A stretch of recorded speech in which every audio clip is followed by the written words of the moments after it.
विद्यार्थियों, हम BA part 1 का पेपर 1 पढ़ रहे थे और इसमें हम सामाजिक प्रतिमानों के वर्गीकरण की बात कर रहे थे। हम सामाजिक प्रतिमान पढ़ रहे थे, उसका अर्थ, परिभाषा, विशेषताएं हमने देखी थी और अब हम उसके वर्गीकरण की चर्चा कर रहे थे।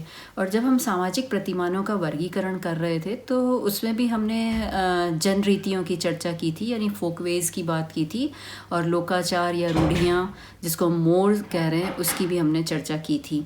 अब आज हम जो चर्चा करेंगे वो हम परंपरा के बारे में बात करेंगे, प्रथा, परिपाटी और शिष्टाचार की बात करेंगे, फैशन व धुन की बात करेंगे और कानून व संस्थाओं की बात करेंगे। तो परंपराएं क्या होती हैं? What are traditions? ट्रेडिशन हम किसको कहते हैं? What is tradition? तो अंग्रेजी भाषा के ट्रेडिशन शब्द की उत्पत्ति ट्रेड्रा शब्द से हुई है, जिसका अर्थ होता है हस्तांतरित करना। सामान्य रूप से परंपरा का संबंध भी समाज के कुछ ऐसे तत्वों से है जो पीढ़ी दर पीढ़ी हस्तांतरित होते हैं। परंपरा के अंतर्गत हम उन आदर्शनिक विश्वासों तथा कलापूर्ण पद्धतियों को भी सम्मिलित कर लेते हैं जो एक पीढ़ी से दूसरी पीढ़ी को निरंतर हस्तांतरित होती रहती हैं। तो परंपरा शब्द का प्रयोग सामाजिक विरासत से संबंधित है और परंपरा कानून, प्रथा, कहानी और पौराणिक कथाओं का संग्रह है जो मौखिक रूप से एक पीढ़ी द्वारा दूसरी पीढ़ी को हस्तांतरित किया जाता है। या हम कह सकते हैं कि परंपरा का अर्थ उन संपूर्ण विचारों, आदतों और प्रथाओं के योग से है जो एक समूह की विशेषता है तथा जो एक पीढ़ी से दूसरी पीढ़ी को हस्तांतरित होती है। यानी परंपराएं सामाजिक संगठन, सामाजिक एकता, भावनात्मक एकीकरण तथा सामूहिक लक्ष्यों की प्राप्ति से सबसे अधिक शक्तिशाली सिद्ध हुई हैं। परंपराओं में ज्ञान को स्थायी रूप देने की शक्ति होती है। इसके बाद हम बात करेंगे प्रथाओं की। प्रथाएं क्या होती हैं? कस्टम्स क्या होते हैं? प्रथाएं चूंकि समाज के स्वीकृत व्यवहार का स्थायी रूप है, अतः इनके द्वारा सदस्यों से विशिष्ट प्रकार के व्यवहार की अपेक्षा की जाती है। प्रथाएं जन रीतियों व रूढ़ियों का वह रूप है जिसे समाज व्यवहारिकता व अनुभव के आधार पर स्वीकार करता है। ये अक्सर पुरानी होती हैं, अतः साधारणतया इनमें एक नए प्रकार के व्यवहार से विरोध पाया जाता है। प्रथाओं की यह विशेषता है कि वह एक पीढ़ी से दूसरी पीढ़ी को हस्तांतरित होती है, इसलिए इन्हें हम अपनी सांस्कृतिक धरोहर मानते हैं। अब हम बात करेंगे परिपाटी और शिष्टाचार की, कन्वेंशन एंड एटिकेट्स की बात करेंगे। परिपाटी किसी भी कार्य को करने का एक परंपरागत तरीका अथवा प्रकार है। यह व्यवहार का एक ऐसा निश्चित स्वरूप है जिसका पालन किसी विशेष परिस्थिति में किया जाता है।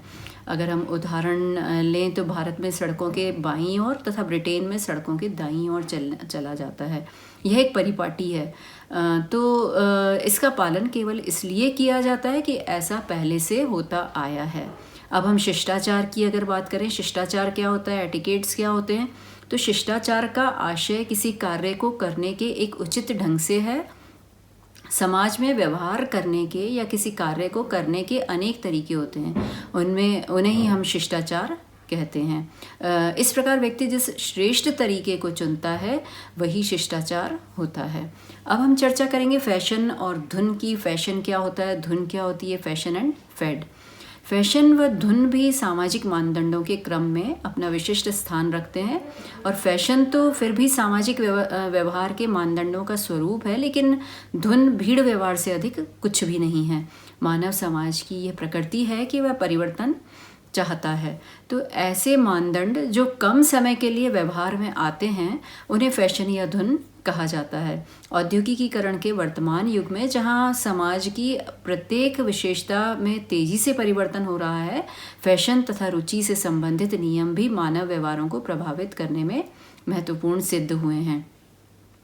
फैशन समाज में प्रत्येक समय बदलता रहता है, लेकिन इसके द्वारा पड़ने वाले प्रभाव कहीं अधिक महत्वपूर्ण होते हैं। फैशन का तात्पर्य केवल वस्त्रों में होने वाले परिवर्तनों से ही नहीं है, बल्कि इससे अभिप्राय उन मान्य परिवर्तनों से है जो प्रथा के अंतर्गत होते हैं, लेकिन मूलभूत अवस्था को कोई भी हानि नहीं पहुंचाते। विशेषकर जनमत, विश्वास, मनोरंजन, वस्त्र, श्रृंगार, साहित्य, कला तथा संगीत आदि फैशन के प्रमुख विषय हैं।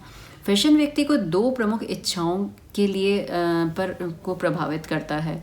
पहली, फैशन व्यक्ति की समाज के अनुरूप बने रहने की इच्छा को पूर्ण करता है।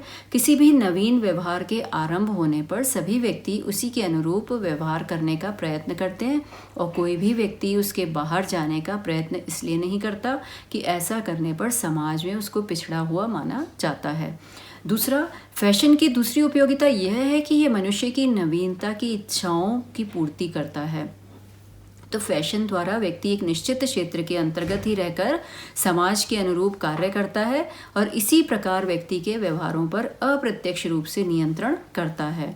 धुन मन की पसंद अथवा प्रचलन का वह स्वरूप है जो कि प्राय फैशन साज सज्जा से संबंधित होता है तथा जिसे कुछ समय के लिए लोग अतिशय उत्सव से अंगीकार कर लेते हैं। अब हम चर्चा करेंगे कानून की। कानून क्या होता है ये देखेंगे। तो कानून या लॉ, कानून की प्रकृति औपचारिक होती है जब प्रथाओं और रूढ़ियों को समाज के संचालन के लिए अत्यंत आवश्यक समझा जाता है और उन्हें समूचे समूह की स्वीकृति प्राप्त हो जाती है, तब उन्हें लिखित रूप दे दिया जाता है। वे ही कानून का रूप ले लेते हैं। कानून दो प्रकार के होते हैं, प्रथागत कानून और दूसरा पारित कानून। तो प्रथागत कानून होता है कस्टमरी लॉ और पारित कानून होता है लेजिस्लेटेड लॉ। तो प्रथागत कानून क्या होता है? प्रथागत कानून उन समाजों में पाए जाते हैं जहाँ राजनीतिक विशेषीकरण नहीं हुआ है तथा जहाँ न्याय का ढांचा बहुत अधिक सरकारी नहीं होता, बल्कि व्यक्ति के एक विशिष्ट समूहों को वे सभी अधिकार प्राप्त होते हैं जो कानून द्वारा न्यायाधीशों को प्राप्त दिए जाते हैं। इस प्रकार के कानून को हम प्रथागत कानून इसलिए कहते हैं क्योंकि उसकी रक्षा के लिए कोई विधानसभा नहीं होती है तथा सांस्कृतिक विरासत के विरुद्ध नए नियमों को भी लागू करने के लिए कोई विधानमंडल नहीं होता। प्रथागत कानून जन रीतियों और पूर्ण विकसित कानून के बीच की अवस्था है। जब जब मानव समाज में कभी भी कोई कानून बना है तो उसका प्रारंभिक रूप प्रथागत ही रहा है। वास्तविक कानून तो बड़े पैमाने पर राजनीतिक संगठनों के उद्भव के साथ ही आरंभ हुआ। आदिम समाज के लोग चूंकि शिक्षित नहीं होते हैं, अतः वे अपने कानून को लिखित रूप देने में असमर्थ होते हैं। तो प्रथागत कानून विस्तृत व लिखित न होने पर भी आदिम समाजों में पारित कानून से कम शक्तिशाली नहीं है। अब हम पारित कानून या लेजिस्लेटेड लॉ की बात करेंगे। जटिल समाजों में केवल जनमत, औपचारिक शक्ति तथा नैतिक चेतना ही व्यवस्था रखने के लिए पर्याप्त नहीं, वरन किसी विशेष प्रकार के वैधानिक संगठनों की आवश्यकता भी होती है। आधुनिक समाजों में विशिष्ट नियमों की आवश्यकता होती है क्योंकि वहाँ पर विभिन्न प्रकार के विपथगामी व्यवहार व्यापक रूप से पाए जाते हैं तथा उन्हें रोकने के लिए निश्चित सुपरिभाषित नियमों की आवश्यकता होती है। अशिक्षित व आदिम समाजों में कानून का प्रथागत रूप पाया जाता है, जबकि आधुनिक समाजों में भाषा व लिपि के विकास के कारण उसका लिखित रूप पाया जाता है। लिखित कानून विधान परिषदों द्वारा बनाए जाते हैं, सरकारी अधिकारियों द्वारा इन्हें लागू कराया जाता है तथा न्यायालयों द्वारा उसकी रक्षा की जाती है। तो सिर्फ वही कानून सफलतापूर्वक लागू किए जा सकते हैं जिनके पीछे रूढ़ियों की सम्मति होती है, और यदि कानून रूढ़ियों की उपेक्षा करके बनता है तो संभव है कि वह समाज में मान्य न हो तथा वांछित मानदंडों के स्थापित करने में असफल रहे। अगले व्याख्यान के अंदर हम चर्चा करेंगे सामाजिक मूल्यों की। धन्यवाद।